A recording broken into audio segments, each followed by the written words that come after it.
कैसे हैं आप लोग? उत्तर प्रदेश पीसीएस प्रारंभिक परीक्षा में जो अभ्यर्थी सफल हुए हैं, उन्हें बहुत-बहुत हार्दिक शुभकामनाएँ और जो असफल हुए हैं, उन्हें अपनी गलतियों पर काम करना चाहिए। यह पीवाईक्यू का वीडियो दोनों जी के लिए काम आएगा। प्रश्न को देखिए, मॉडल आंसर कैसे बनाएँगे यहाँ फ्लो चार्ट के माध्यम से। इस वीडियो की सबसे खासियत ये, पिछले 2 वीडियो में हम जो फ्लो चार्ट नहीं दे रहे हैं, इस वीडियो में आपको फ्लो चार्ट के माध्यम से उत्तर लिखना सिखाएँगे, कैसे बेहतर उत्तर अभी आपके पास बहुत समय है, पीछे 2026 अगर सब कुछ सही रहा, पीछे 2026 सही रहा तो मई या जून में होगा और अक्टूबर नवंबर के आसपास जो है अक्टूबर में आपको मेंस देखने को मिलेगा। पीवाईक्यू का वीडियो पड़ा रहेगा, फ्लो चार्ट के लिए उत्तर की प्रैक्टिस मत करें। आप केवल पीवाईक्यू पे ध्यान दीजिए। हम इसका मॉडल आंसर बहुत तरीके से, क्योंकि एक बार अगर हम आप इसको प्रैक्टिस कर लिए, यहाँ से सफलता के 50% से 60% चांसेस बन जाते हैं, क्योंकि प्रश्नों का दोहराव रिवीजन लगातार हो रहा है। कैसे फ्लो चार्ट बनाना है, शुरू करते हैं। पहली बात, 24 और 23 का वीडियो पहले अपलोड है, उसको देख लीजिए और तब इसको देखिए तो बहुत अच्छा लगेगा। कला और संस्कृति का, कला संस्कृति में 2 प्रश्न आए थे यहाँ पर। पहला प्रश्न था कि मौर्य कला स्थापत्य की विशेषताओं पर चर्चा करना था और गुप्त का स्वर्ण युग। सोचिए 2 प्रश्न कितने अच्छे प्रश्न हैं और ये एक कहते हैं ना ट्रेडिशनल पार्ट है। इस वजह से इस प्रश्न को इंपॉर्टेंट दिया जा सकता है। ये इनके उत्तर बहुत आसान है, लेकिन लिखने की कला विकसित करनी होगी। आप ये लिखेंगे कि भारत की प्रथम राज की कला, अगर इंट्रो लिखना है, मुझे लिखना होगा, तो जहां हम कहेंगे मौर्य कला, जहां भारत की प्रथम राज की कला है, जिसने अपने अंदर उन सभी प्रयोगों को, उन सभी चित्रात्मक गतिविधियों को, उन सभी वास्तुकलाओं को जन्म दिया, जो आज भी जीवंत उदाहरण है। तो आप ये उत्तर लिखेंगे और अपने कुछ शब्दों में ये सब चीजें दिखा देंगे। उसके बाद अब शुरू होता है बॉडी वाला पार्ट, मुख्य पार्ट। तो आप यहाँ पे एक गोला बनाइए। यहाँ देखिए हम जैसे जैसे मॉडल तक में आपको देखिए, यहाँ पे हमने डायरेक्ट नहीं लिखा, हमने क्या किया, एक फ्लो चार्ट का उपयोग किया। तो आप मौ कलन की विशेषताएं लिखिए। आप बताइए कि उसमें एकात्म स्तंभ है, स्तूप कला है, गुहा स्थापत्य है और भव्य मूर्ति कला है और महल की वास्तुकला है जो लकड़ियों पर आधारित है। ठीक है, अब क्या करेंगे, ये आप बना देंगे तो एक सेक्शन, मतलब एक क्वेश्चन क्रिएट हो जाएगा। अब आप हम सबको लेके डिराइव कर देंगे, जहां फ्लो चार्ट की छोटी छोटी जो आवश्यकता होगी वहां बताएंगे।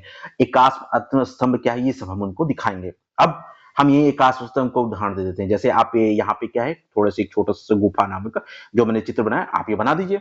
ठीक है, उसके बाद दिखाइए कि ये 50 फीट ऊंचा है। दर्पण जैसी एकाश स्तंभ में क्या होता है, दर्पण जैसी पॉलिश की, मतलब पॉलिश बहुत रफ होती है, बहुत स्किन होती है। आप चाहे तो ये हमारा जो अशोक सारनाथ का अशोक मंदिर, इसका भी चित्र बना दीजिए। तो आप एकाश स्तंभ की छोटी 2 बातें लिख कर निकल चलिए। इसको इस तरह करके तीर करके ये कर दीजिए, ये एकाश स्तंभ हो गया। अब हम आते हैं स्तूप पे। स्तूप पे आप क्या है, एक स्तूप का छोटा सा चित्र बनाइए। जैसे यहाँ पे मेहंदी हो गया, यहाँ पे ये हो गया, इस तरह करके एक स्तूप का छोटा सा चित्र बनाइए।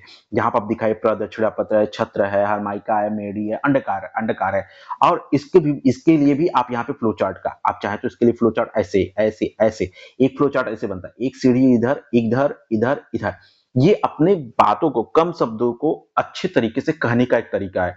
तो मॉडल आंसर बहुत अच्छी तरह दिख जाएगा। ठीक है, एग्जामिनर क्या चाहता है, आप उसको दिखाओ कि आप क्या जानते हो कम शब्दों में। ठीक, अब आप गुहा बता दीजिए, तो गुहा में जब दो, एक आजीवक समुदाय के लिए आ जाता है, एक रोमस ऋषि के लिए आ जाता है। तो झट से ऐसे करके ये आजीवक, यहाँ आजीवक लिख दीजिएगा, झट से एक बना के ये यहाँ पे लोमस कर दीजिएगा। तो ये गुहा स्तंभ है, उसके चलचित्रों को बता दीजिएगा। ठीक है, यहाँ पे भी आपको पॉलिश, दर्पण जैसी पॉलिश देखने को मिलती है। ये आजीवक संप्रदाय दी है। ठीक, अब हम अगले की तरफ जाते हैं। मूर्तिकला बता दीजिएगा। हमारे यहाँ जो मूर्तिकला बनी है वो यक्ष की मूर्तियां पाई गई हैं, बैल की मूर्तियां पाई गई हैं और सारनाथ की मूर्तियां पाई गई। इनकी सबसे बड़ी बात है, जहाँ यक्ष की मूर्ति में यथार्थवाद और महिला का चित्रण चमकता है, वहीं ये जो पारकम की मूर्ति है, बैल मूर्ति, वहां पशु रूप दिखता है, क्योंकि यथार्थवादी पशु रूप को भी पूजा जाता था। और वहीं शेर की मूर्ति आप बना दीजिए जो अशोक चिन्ह है। इस तरह करके आप क्या दिखाएंगे, मानव और पुरुष का अद्भुत यथार्थवाद। मॉडल आंसर को इस तरह बना के लिखेंगे, यकीन मानिए उत्तर बहुत अच्छा लगेगा।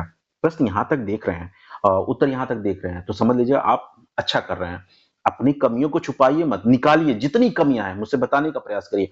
कमेंट करिए, मुझे क्या नहीं आता, किस नहीं आता, क्यों नहीं लिखना आता, लिखिए ना, हम कहाँ रोके हुए हैं। प्लस अब आप उसमें एक तत्व रह जाता है, विदेशी प्रभाव। तो उसमें विदेशी प्रभाव देखने को मिलता है, यही जैसे भारतीय प्रभाव और भारत का प्रभाव देखने में, जहां पर अगर आप देखेंगे यहाँ पे जो घंटा बनाया जाता है वो लोटस के आकार का है, इस तरह लोटस के आकार का, इस तरह लोटस के आकार का है। लेकिन यहाँ पे जो घंटाकार होती है तो वो शीर्ष बनाया जाता है, ऊपर की तरफ की बनाया जाता है, ठीक है। यहाँ धर्म चक्र दिखाया जाता है, हाँ, यहाँ पे पॉलिश उच्च होती है, यहाँ शेर हाथी की जैसे उपयोग, यहाँ एकाश मतलब। तो आप कहेंगे कि मौर्य कला में हमें विदेशी प्रभाव भी देखने को मिलता है, इन बातों को लिखेंगे और अच्छा सा एग्जाम्पल देके इसे खत्म करेंगे। अब कोटेशन समाप्त करना, हमने पहले ही बताया था कि राज की कला वाला जो इंट्रो बताया था वो बहुत अच्छा हो गया। यहाँ कंक्लूजन को भी अच्छा बनाते हैं। कंक्लूजन कैसे बनाते हैं सोचिए, 5 मिनट मैंने इसे ड्राइव कर दिया, लिखने में आपको इसको याद करना होगा। पीपीटी इसकी आपको मिल जाएगी, मांगे आपको पीपीटी मिल जाएगी। यहाँ पे अर्नाल्ड टॉयबर का एक कथन है, इसको याद कर लीजिए। महान स्तंभ अपने स्थायी स्मारकों की अपनी आत्मा व्यक्त करती है। सोचिए कितनी अच्छी लाइन है। आपको एक नोट्स बनाना चाहिए, अपने पीवाईक्यू की लिस्टिंग बनाइए, हर पीवाईक्यू में एक कोटेशन डालिए, कितना अच्छे से ड्राइव कर सकते हैं। अंत में ये जरूर लिखे, मौर्य कला ने धर्म शासित शासन की कल्पना को पत्थर में उकेरा है। कितना अच्छे शब्द है। इस इंट्रो में आपको कम से कम अगर लिखेंगे 12 में से 8 नंबर जरूर मिलेंगे। अगले प्रश्न की तरफ बढ़ते हैं। हमने अगला प्रश्न क्या पूछा था कि गुप्त काल को स्वर्ण युग के कहा जाता है। अब आप बताइए कि स्वर्ण युग जानने के लिए क्या भाई, वहां पे हर चीज का परिवर्तन हो और सभी व्यक्ति सुखी हो, सभी व्यक्तियों का कल्याण हो। अब जैसे यहाँ पे साहित्य का पुनर्जागरण कर दिया गया, वैज्ञानिक प्रगति देखने को मिलती है, कलात्मकता पराकाष्ठा मतलब अभिज्ञान कालिदास अफगान तो देखेंगे आप, वैज्ञानिक में पाई का मान देखेंगे। अब ये सारी बातें हम चर्चा करेंगे। धार्मिक सहिष्णुता यहाँ पाएंगे, राजनीतिक स्टेबिलिटी थी, मतलब ये नहीं कि एक राजा बना दूसरे राजा मार के, एक स्टेबल सेंट्रलाइज शासन देखने को मिलता है। वहीं आर्थिक समृद्धि भी थी, इस चीज को आप बताएंगे। इसलिए गुप्त को स्वर्ण युग कहा जाता है। यह प्रश्न कई बार यूपीएससी में, अदर स्टेट पीसीएस में पूछा जा चुका है और पीवाईक्यू के नाते इसे पूछे जाने की संभावना बहुत इंपॉर्टेंस है। इंट्रो हो गया, चलते हैं बॉडी पे।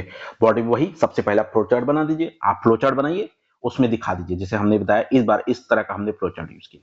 इस तरह का फ्लो चार्ट बनाइए। अपने उत्तर में कलात्मक दिखाएंगे। मैं अंतरिक्ष डीएसपी हुए हैं, अंतरिक्ष डीएसपी, उनकी कॉपी दिखाऊंगा, उन्होंने कैसे कैसे कलाओं का उपयोग किया है। अभी अभी हाल ही में रजनीश सर उनको दिखाऊं, उन्होंने किस तरह कलाओं का उपयोग किया है।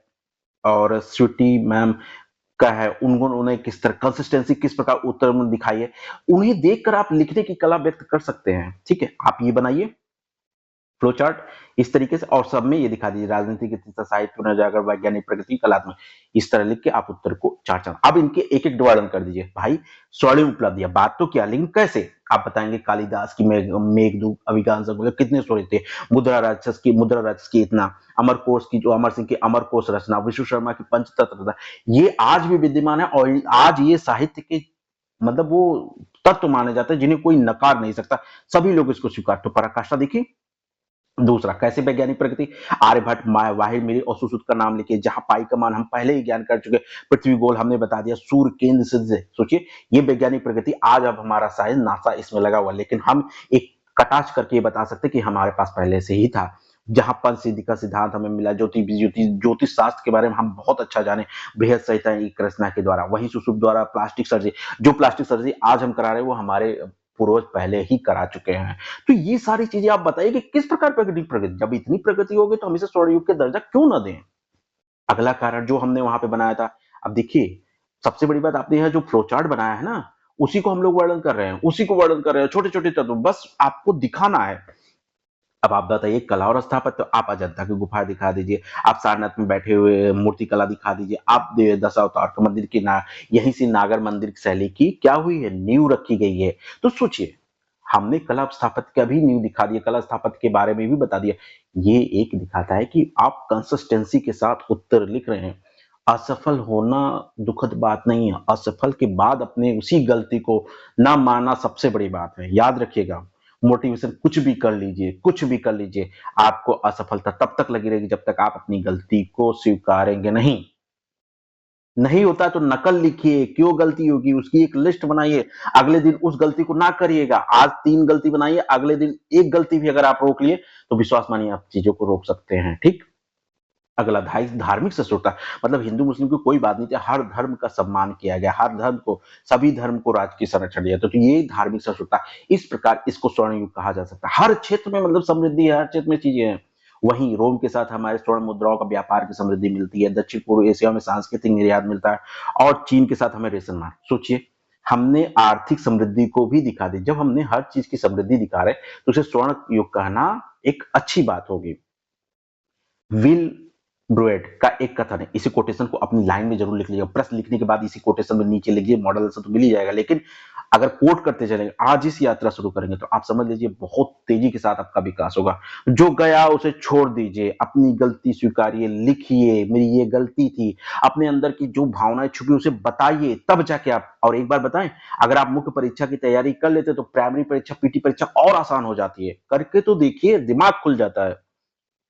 गुप्तों ने ऐसी, जैसे इन्होंने लिखा है, गुप्तों ने ऐसी सभ्यता रची जिसका प्रभाव अफगानिस्तान से लेकर एशिया तक है। तो ये कथन जोड़ के आप इसे कोट कर सकते हैं और अंतिम लाइन लिख सकते हैं, राजनीतिक बुद्धिमत्ता और सांस्कृतिक सृजनता, मतलब देखिए कितने अच्छे शब्द हैं, ऐसे शब्दों का उपयोग करिए, निष्कर्ष को बेहतर बनाइए। 2022 का आर्ट एंड कल्चर का प्रश्न खत्म होता है। 2000, अब इसके बाद बजेगा 2021 का, 2020 का और 2019-18 का। बहुत ज्यादा प्रश्न नहीं आए, एक एक दो दो प्रश्न आए हुए, उन्हें हम कला और संस्कृति में खत्म करें। बहुत बड़ा हवा नहीं है, कितने प्रश्न आए हैं उन्हीं को डिस्कस करना, बस पीवाईक्यू तैयार कर लेना है। हमने इसके पहले बता दी, संभावना वाले प्रश्न भी बता दिया है, ठीक है। तब तक के लिए धन्यवाद। वीडियो देख रहे हैं, सब्सक्राइब कर लीजिए, ये वीडियो मैं लगातार आपको दूंगा।